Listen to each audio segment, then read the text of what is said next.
Assalamualaikum warahmatullahi wabarakatuh. Alhamdulillahirrabbilalamin. Wassalatu wassalamu ala asrafil anbiya'i wal mursalin wa ala alihi wa sahbihi ajma'in, amma ba'du. Alhamdulillahirrabbilalamin. Puji syukur kita kehadiran Allah subhanahu wa ta'ala, yang dimana Allah subhanahu wa ta'ala telah memberikan banyak sekali nikmat kepada kita, mulai dari nikmat yang terkecil hingga nikmat yang terbesar. Contohnya nikmat sehat, nikmat rezeki, nikmat iman, dan nikmat Islam. Itu yang paling inti sekali untuk kita wajib syukuri setiap hari, dimana kita setiap hari selalu bernapas dengan gratis, tidak bayar. Alhamdulillah Allah telah memberikan kesehatan kepada kita. Karena apa? Banyak sekali di rumah sakit sana itu napas aja beli, mahal lagi belinya, itu pakai oksigen yang diembus kayak gini. Beli mahal.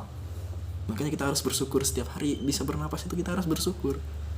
Kenapa sih Gusti Allah tidak memberikan nikmat kepada kita? Memberikan terus setiap hari, setiap detik kita itu selalu diberikan nikmat.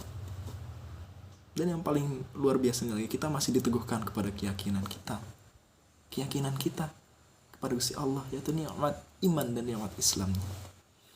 La in syakartum la azidannakum wa la in kafartum inna adzabi lasyadid. Jika kamu mensyukuri atas nikmatmu, maka aku akan menambahkan nikmat kepadamu. Dan jika kamu kufur atas nikmatmu, maka siksaku sangatlah pedih, kata Gusti Allah.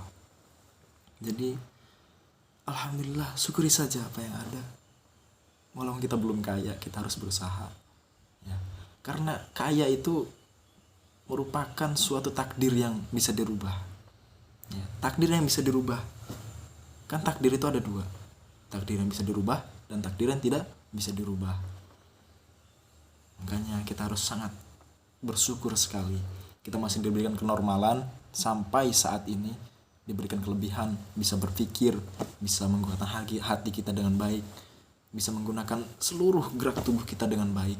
Ya, kita harus bersyukur kepada Allah Subhanahu wa taala. Yang kedua, salawat beriring salam mudah-mudahan tercurah limpahkan kepada baginda kita, yakni baginda Nabi Muhammad sallallahu alaihi wasallam. Beliau adalah nabi akhir zaman dan nabi yang akan mensyafaati kita di yaumil qiyamah nanti. Makanya jangan sesekali kita meninggalkan sholawat, karena sholawat itu sangat penting agar kita mendapatkan syafaat dari beliau.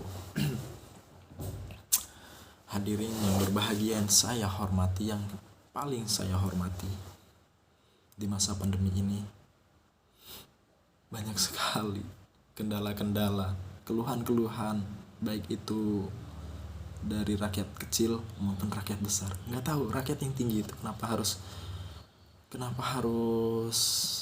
mengeluh gitu. Ya, tidak tahu. Kenapa juga ya rakyat kecil itu harus mengeluh gitu. Ya kenapa harus mengeluh? Ya mungkin karena faktor ekonomi atau faktor lainnya lah ibaratnya. Itu semua tergantung pada diri kita sendiri. Jika kita merasa diri kita sudah mendapatkan nikmat dari Allah, yaitu nikmat iman dan Islam, maka kita pasrahkan kepada Gusti Allah.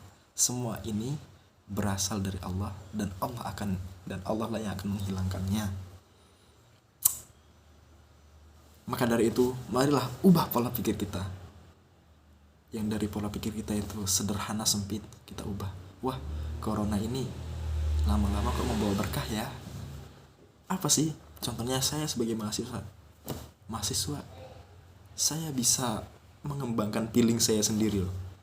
Dari kuliah online itu saya bisa mengembangkan feeling saya sendiri. Gak tahu kalau yang lainnya. Ya saya mau cerita karena waktunya terbatas, saya tidak akan menceritakannya. Kita langsung saja ke intinya dari judul ini. Pada masa pandemi ini di dalamnya banyak sekali kandungan dan banyak sekali hal yang harus kita pelajari. Contohnya di dalam surat Al-Maun. Nah, di dalam surat Al-Maun ini, dan itu menerangkan 5 ciri-ciri orang yang mendustakan agama. Apa saja sih? Mari kita bahas satu persatu. A'udzu billahi minasyaitonir rajim. Bismillahirrahmanirrahim.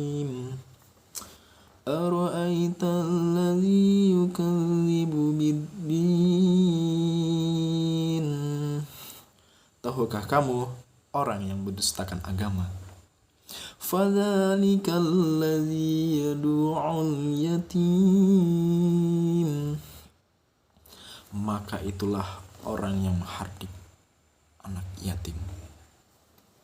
Kenapa demikian? Orang-orang yang menghardik anak yatim, orang-orang yang mencela anak yatim, orang-orang yang mencaci maki, menghina-hina, menginjak-injak anak yatim, itu sudah termasuk orang yang mendustakan agama. Apalagi pada masa PPKM atau masa-masa corona seperti ini. Apa sih kaitannya dengan menghardik anak yatim dengan masa-masa corona ini? Siapa peduli coba? Ada aja orang yang mungkin ekonominya terlalu rendah gitu, terlalu rendah kan, dia menghampiri anak yatim. Anak yatim itu dia habis ngemis ataupun habis habis mencari uang dengan cara yang ibaratnya ngemis-ngemis gitulah, ngamen-ngamen gitu. Dia menghardik anak yatim tersebut. Dia mencaci maki, menghina, mengolok-olok, bahkan dia sampai mengambil duitnya loh. Masya Allah sekali itu orang yang mendustakan agama. Anak yatim tidak punya orang tua, dia syukur-syukur bisa bekerja walaupun cuman mengemis ataupun mengamen gitu loh. Uang buat makan kenapa diambil, kenapa dia caci maki. Masya Allah sekali, tidak punya hati nurani sekali orang seperti itu. Dan yang kedua, wala yahuddu ala tu'amil miskin. Yang kedua adalah orang-orang yang enggan memberi makan orang miskin. Orang yang tidak bisa memberikan makan untuk orang miskin itu gimana ya? Orang itu sudah kaya, orang itu sudah mempunyai harta benda yang lumayan banyak itulah. Melihat orang miskin itu apaan sih? Dia tuh nggak bisa kerja ya, nggak bisa inilah. Dia tuh miskin sekali. Aku orangnya kaya loh.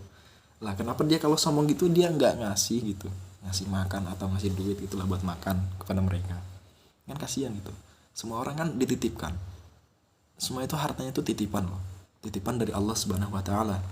Kita dititipkan harta kekayaan, kita harus membagikannya, kita harus menggunakannya dengan sebaik-baik mungkin, ya enggak? Membaik, harusnya kita berikan, bukan diberikan semuanya. Kita harus membagikan sedikit sekali, ya sedikit dari harta kita itu untuk orang-orang miskin. Apa susahnya sih? Ngasih makan doang. Sedangkan orang yang sedekah itu tidak akan pernah miskin gitu. Orang yang sedekah itu pasti hartanya akan dilipat gandakan oleh Gusti Allah Subhanahu wa taala. Maka dari itu, ketika kita sudah di atas itu, kita jangan sampai melupakan orang-orang yang berada di bawah kita. Kita harus membantu mereka di masa-masa PPKM seperti ini. Banyak sekali loh, di pinggir-pinggir jalan itu banyak sekali orang-orang yang kesusahan, orang yang ngamen atau orang yang jualan lah ibaratnya. Orang yang jualan, apalagi orang-orangnya itu kakek-kakek, nenek-nenek udah paruh baya, itu udah seharusnya mereka tuh pensiun istirahat di rumah, malah jualan sampai 12 malam padahal masih PPKM. Apa alasannya? Dari pagi baru satu yang kejual. Masya Allah. Seharusnya kita yang punya gitu, punya harta benda, kita harus ya ibaratnya memberi, kita beli gitu barangnya, kita beli ya nggak perlu semuanya sih, satu atau dua, yang penting kita sudah membelinya. Di situ ada rasa yang sangat bahagia sekali. Kita beli pasti ada rasa bahagianya. Alhamdulillah akhirnya ada yang beli juga jualanku. Makanya kita harus membantu, memberikan makan orang-orang yang miskin itu. Kita harus bantu. Jika kita mempunyai kelebihan harta, ya kita harus menyisihkannya sedikit gitu ya. Karena di dunia ini kita kan hidup sosialisme. Kita hidup itu tidak sendirian, bos. Kita hidup itu banyak orang di sini. Yang ketiga itu adalah fawailul lil musallin. Maka celakalah orang yang sholat. Orang yang sholat aja udah celaka, apalagi orang yang meninggalkan sholat. Kenapa sih orang sholat itu celaka?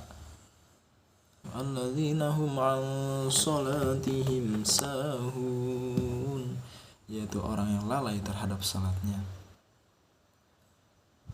Kita lagi sholat, posisi kita lagi sholat, badan kita sholat, tapi hati dan pikiran kita tidak sholat.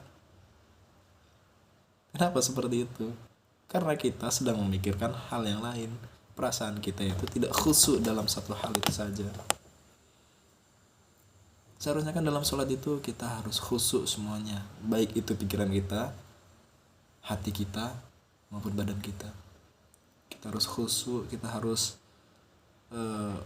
melihat diri kita sendiri. Kita itu sedang dilihat oleh Gusti Allah. Kita sedang menghadap Gusti Allah. Jadi kita harus fokus terhadapnya. Dan yang keempat itu alladzina hum yuraun, yang berbuat riya. Yang berbuat riya ya. Contohnya pada masa corona ini, kita memberikan bantuan kepada orang lain, kita upload, kita foto, kita upload. Tujuannya untuk apa? Jika kita tujuannya untuk memberikan khitobah gitu, memberikan dakwah dengan secara online, maka pahala untuk kita. Jika kita mengupload hanya untuk mendapatkan like yang banyak, subscribe yang banyak, view yang banyak, maka itu sudah tergolong menjadi riya. Jadi tergantung keikhlasan kita saja lah. Jika kita ingin membantu orang lain, kita harus ikhlas. Apa sih ikhlas itu? Ikhlas adalah ketika kita membantu, kita pasrahkannya ke Gusti Allah. Kita mengharapkan ke Gusti Allah. Contoh nih, saya memberikan uang ke orang yang membutuhkan gitu. Ya saya pasrahkan lillahi ta'ala. Saya pasrahkan kepada Gusti Allah.